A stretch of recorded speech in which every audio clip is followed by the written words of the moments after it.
రాకేష్ గారు, చాలా కీలకమైన మరో అంశం కూడా కనిపిస్తుంది. రాష్ట్ర వ్యాప్తంగా కూడా ప్రజలను, అన్నిటికంటే ముఖ్యంగా పేద కుటుంబాలను, మహిళా లోకాన్ని తీవ్రస్థాయిలో ఆందోళనకు గురి చేస్తున్న వార్త ఇది. కళ్యాణ్ లక్ష్మి దాదాపు 9.5 ఏళ్ల పాటు విజయవంతంగా కొనసాగిన పథకం కేసీఆర్ గారి మానస పుత్రిక.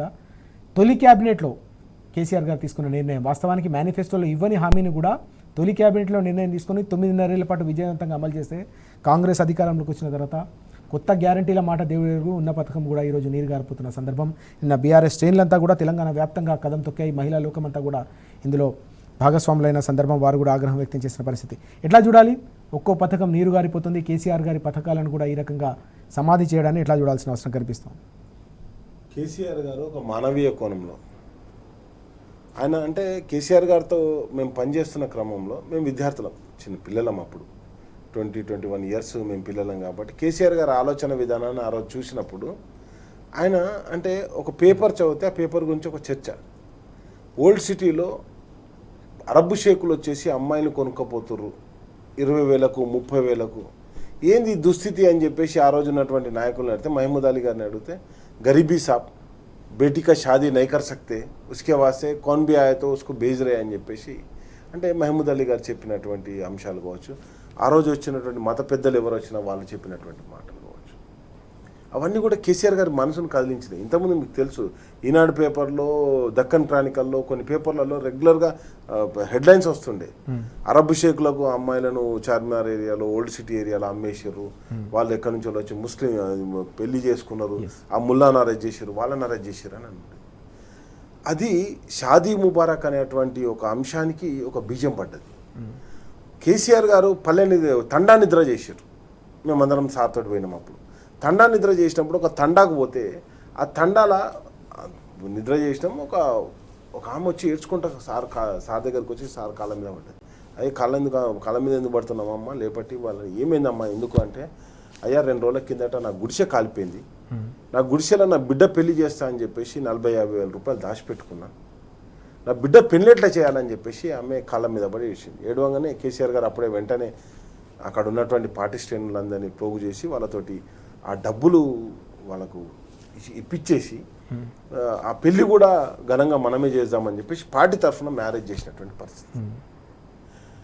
అంటే మీకు కేసీఆర్ మానవీయ కోణాలు ఎట్లుంటాయంటే, మీకు అదే అంశంలో, అంటే ఈ షాదీ ముబారక్ కళ్యాణ్ లక్ష్మి పుట్టడానికి అసలు దీని జననమే కేసీఆర్ గారిలో ఉన్నటువంటి ఒక ఆలోచన.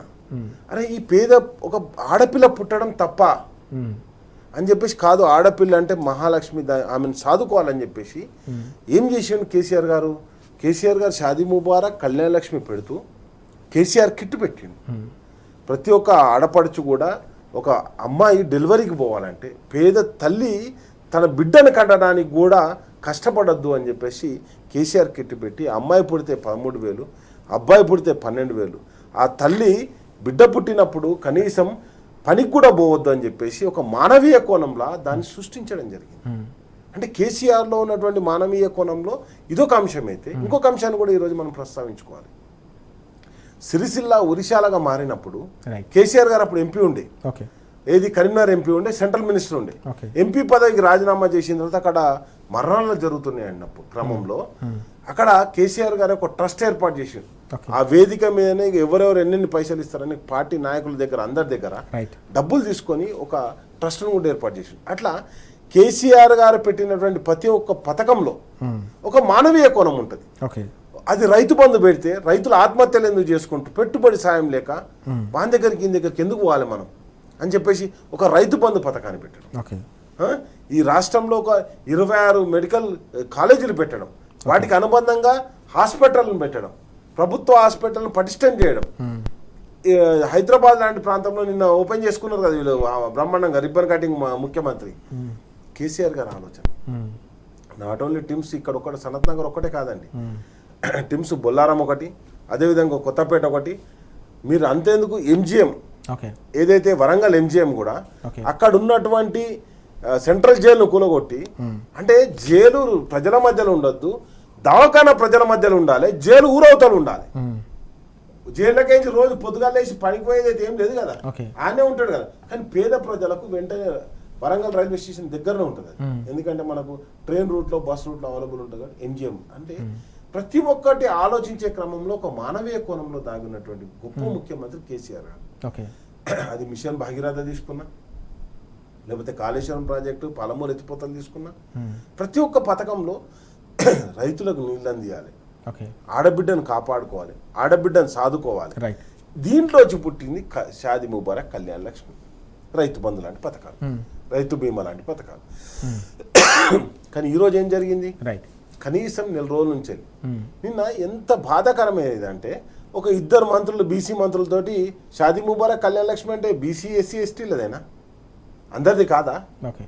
అంటే ఈ రాష్ట్రంలో వాళ్ళిద్దరిని కూర్చునబెట్టి ఏదో వాళ్ళిద్దరే రద్దు చేయించినట్టు వాకాటి శ్రీహరి గారు, పొన్నం ప్రభాకర్ గారు రైట్ ఇద్దరే రద్దు చేయించినట్టు వాళ్ళతో ప్రెస్ మీట్ పెట్టేస్తాయి. ఎందుకు నువ్వు రేవంత్ రెడ్డి నువ్వు 22A ల్యాండ్ విషయానికి వచ్చేసరికి సారీ చెప్పిన సమాజానికి, మరి కళ్యాణ లక్ష్మి, షాదీ ముబారక్ నా నెగ్లిజెన్స్ తోటే ఇది రద్దయిందని చెప్పేసి ఎందుకు ప్రకటించలే?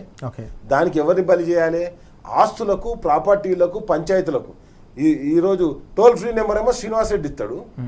ఏదైనా సమాజానికి సమాధానం చెప్పాలంటే, సారీ చెప్పాలంటే మాత్రం బీసీ, ఎస్సీ, ఎస్టీ మంత్రులను పంపిస్తాడు.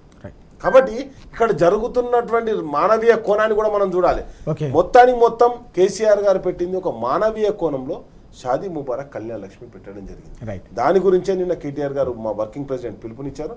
పెద్ద ఎత్తున ఎక్కడికక్కడ స్వచ్ఛందంగా ప్రజలందరూ వచ్చి పాల్గొనడం జరిగింది.